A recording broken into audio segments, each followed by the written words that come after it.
Olá, gente mais que boa, tudo bem? Nós hoje vamos falar de um assunto que eu tenho mencionado nos nossos encontros, né, nas nossas devocionais nessas últimas semanas. O assunto é sobre vida eterna. Vida eterna que nos é garantida através da morte do nosso Senhor Jesus Cristo e também da ressurreição do nosso Senhor e Salvador Jesus Cristo. Agora, o que é vida eterna? E para trazer à luz essa questão, eu vou ler o verso 3 do capítulo 17 do livro de João, que diz assim: "E a vida eterna é esta, que te conheçam a ti, o único verdadeiro Deus, e a Jesus Cristo, a quem enviastes." Meus irmãos, que magnífica expressão, que magnífica declaração do nosso Senhor Jesus. E ela já começa de forma magnífica. E esta é a vida eterna. Veja, isso nos põe em uma dificuldade. Por quê? Porque se ele começa dessa forma, para concluir tal verdade, requer uma verdade abrangente. Seria diferente se essa declaração tivesse começado com isso está incluído na vida eterna. Mas não é assim. Muitos assuntos, então, tão abrangentes poderiam ser usados aqui para terminar essa declaração. Por exemplo, alguém poderia afirmar, com razão, que o perdão dos pecados está incluído na vida eterna. Alguém poderia também dizer, e seria de forma correta, que escapar do inferno, isto é, escapar da morte eterna, e garantir o céu, estão incluídos na vida eterna. Da mesma forma, alguém poderia dizer que o significado e o propósito de viver a vida em Cristo estão incluídos na vida eterna. Mais ainda, pode-se afirmar que dons espirituais e o fruto do Espírito também estão incluídos. Mais ainda, pode-se dizer que a comunhão no corpo de Cristo e um novo entendimento das Escrituras estão incluídos também. No entanto, veja a dificuldade. Nada disso, de forma individual ou de forma conjunta, são suficientes para completar essa afirmação. E esta é a vida eterna. Para terminar esse começo profundo, é preciso, então, acrescentar uma verdade abrangente. É preciso falar de todas as dimensões da vida eterna. Agora, o que é grande o suficiente para completar essa majestosa abertura? Está vendo a dificuldade que nós temos? Somente a única realidade de conhecer a Deus seria adequada para que eles te conheçam.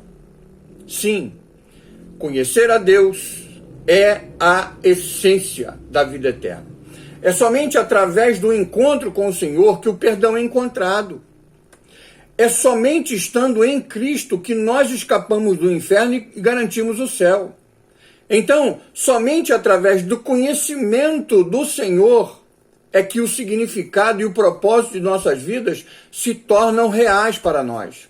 Além disso, é somente através de uma crescente intimidade de confiança em Cristo que os dons espirituais e o fruto do Espírito Santo podem amadurecer em nossa vida adequadamente. Além disso, é somente através de um conhecimento cada vez maior do Senhor que a comunhão cristã e o discernimento bíblico podem ser desenvolvidos de forma adequada. Veja, essas verdades, certamente elas vão coincidir com as antigas palavras proféticas que prometeram essa nova aliança, aliança da graça, né? Que entra em substituição à antiga aliança da lei. Veja o que diz Jeremias, capítulo 31, verso 31 até o verso 34. "Eis, aí vem dias, diz o Senhor, em que firmarei nova aliança com a casa de Israel e com a casa de Judá, não conforme a aliança que fiz com seus pais, no dia em que os tomei pela mão para os tirar da terra do Egito, porquanto eles anularam a minha aliança. Não obstante eu os haver desposado, diz o Senhor. porque esta é a aliança que firmarei na casa de Israel depois daqueles dias, diz o Senhor. Na mente lhes imprimirei as minhas leis, também no coração lhes escreverei.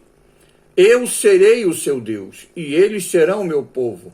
Não ensinará jamais cada um ao seu próximo, nem cada um ao seu irmão, dizendo: conhece ao Senhor, porque todos me conhecerão, desde o menor até o maior deles, diz o Senhor. Pois perdoarei as suas iniquidades e dos seus pecados jamais me lembrarei. Isso está lá no Antigo Testamento. Agora, tem um verso no Novo Testamento que diz que nós fomos alcançados por essa verdade. Veja, Hebreus, capítulo 8, verso 11, diz assim: e não ensinará jamais cada um ao seu próximo, nem cada um ao seu irmão, dizendo: conhece ao Senhor, porque todos me conhecerão, desde o menor deles até o maior. A nova aliança fornece um conhecimento crescente e íntimo para todos aqueles que caminharem em seus termos de graça. Eu devo confessar que muitas vezes eu penso e chego até a me comportar como se a vida eterna fosse menos do que simplesmente conhecer a Deus. Mas que Deus nos ajude a entender e viver a própria essência de sua nova aliança da graça. Suas provisões para nos permitir conhecê-lo por meio de Jesus Cristo, nosso Senhor, Salvador e Rei. E que nesse tempo de pandemia, que nesse tempo onde nós estamos isolados, que esse tempo sirva para eu conhecer cada vez mais a Deus e a sua graça, sabendo que um novo dia há de raiar nas nossas vidas. Afinal, não somos cidadãos desse mundo, pois pela graça nós somos salvos e pela graça vivemos esperando ansiosos o dia em que Cristo virá nos buscar. Nesse dia, nós o veremos face a face e aí poderemos viver de forma plena a nossa vida eterna. Agora, vemos como se fosse num espelho embaçado. Naquele dia, o veremos face a face. Que Deus te abençoe.